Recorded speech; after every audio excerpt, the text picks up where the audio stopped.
Carol Browner is the top White House advisor on energy and climate change. Welcome this morning, Ms. Browner. I want to ask you about those initial estimates, which were important because you need to know how much oil is coming out to know about the cleanup.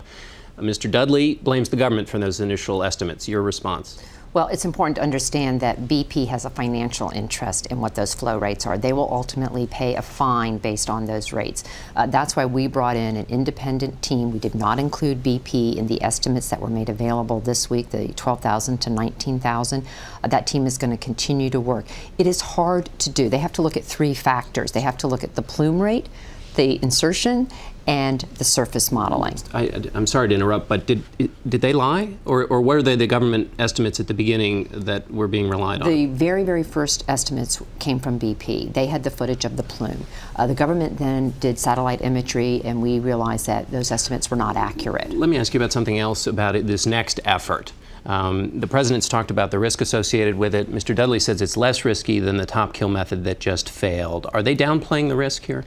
I think what the American people need to know that it is possible we will have oil leaking from this well until August when the relief wells will be finished. I think it's important for the American people to know that we directed BP to drill a second relief well to ensure we had redundancy in what will be the permanent closure. How much oil?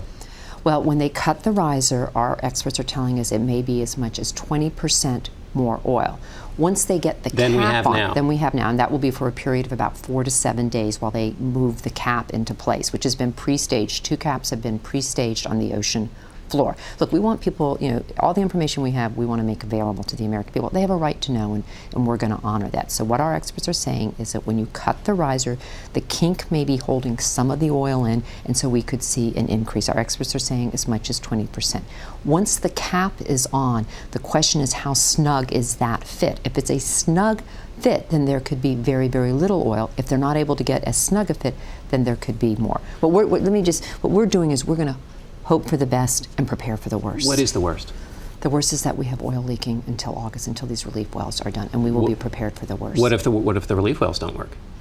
Well, I think there's every reason to think that they will, but we have a redundancy. We didn't trust just one. We ordered them to drill a second one. This is technology that has been used for decades. It's used around the world, and so they are making progress. The first one is ahead of schedule. They had slated that to be concluded or finished in mid-August. It's about 10 days ahead of schedule now. Doesn't mean it won't fall behind. It's ahead for the moment. We've seen the president mention several times instances in which BP wasn't being forthcoming, I think was the word he used this morning. We now have a disagreement between who indeed was measuring those first flows of oil. How do you work with somebody you don't trust?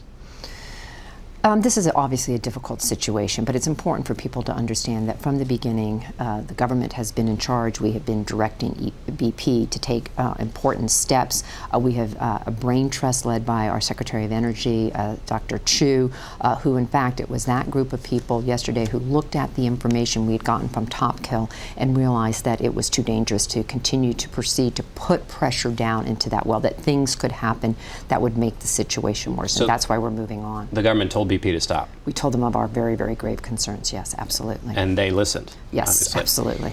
Let me ask you this question. The president said that despite these differences of opinion about the initial estimate flow, that he said that, quote, that didn't change what our response was in the beginning. How can that be so? Well, we always planned for the worst. From the beginning, we assumed that this could be worse. We started mobilizing immediately.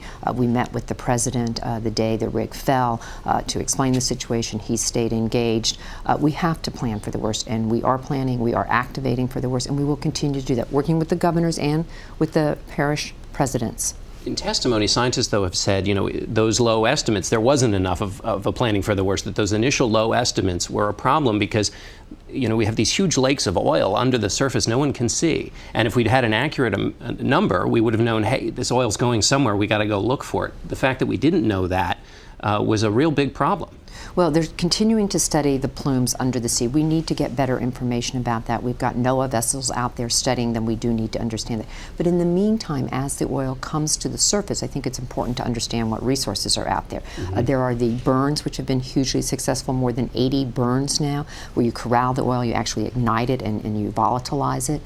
There are the skimmers. The skimmers have now removed almost 11 billion, I think more than 11 billion barrels of oil and water. And then there's what you do as it starts to come ashore. shore. We've been talking about worst case scenarios. The president said that the oil companies didn't have their act together when it came to worst case scenarios. That's one of the realizations he's made in this disaster. How soon did he make that realization? I think fairly early on, we all came to realize that there were situations that could unfold that hadn't been adequately thought through. That's why we've suspended all drilling in the deep water drilling in the Gulf of Mexico. That's why there is a commission, and that's why there will be investigations. We cannot resume these activities until we can assure the American people that they are safe. You know, we don't know, was this technological failure or human failure? Right. Maybe both. Once we understand that, we will have to ensure the American people that it can be done safely, and if there is an accident, that it can be responded to rapidly. So if the president was very quickly realizing that the oil companies had not been straight about the size of the disaster, why then did he also cite as one of the failures not pressing the oil, BP in this case, fast enough on the amount of oil that was coming out? If he'd had this early realization, they weren't being straight. We were pressing them. I think what the president said in his press conference is that when we look back over the last 35, 38 days, we do realize there are some places where we could have moved more aggressively. One of them was asking for all of the data which we needed to do these flows. But it is important for people to understand BP has a vested financial interest in downplaying the size of this. We are on top of it. We have the best minds looking at it. And we're not just looking at a video. We're looking at satellite imagery. We're looking at what's actually being brought up through the risers into the boat that was there. And we will continue to monitor the situation. We want to know, and the American people have a right to know, how much oil is spilling. Talking to people who've had to deal with other kinds of disasters, they say that there's a moment when everybody's been following the playbook that's in place. When somebody says, you know what, we need an entirely new playbook, that we need to think in an entirely new kind of way here. Has that moment happened, and if so, when did it happen? Well, I think it's been happening with each step. The first goal was, obviously, we always knew the relief wells were the long-term solution. The first thing was, could we get this contained quickly? That cofferdam didn't work.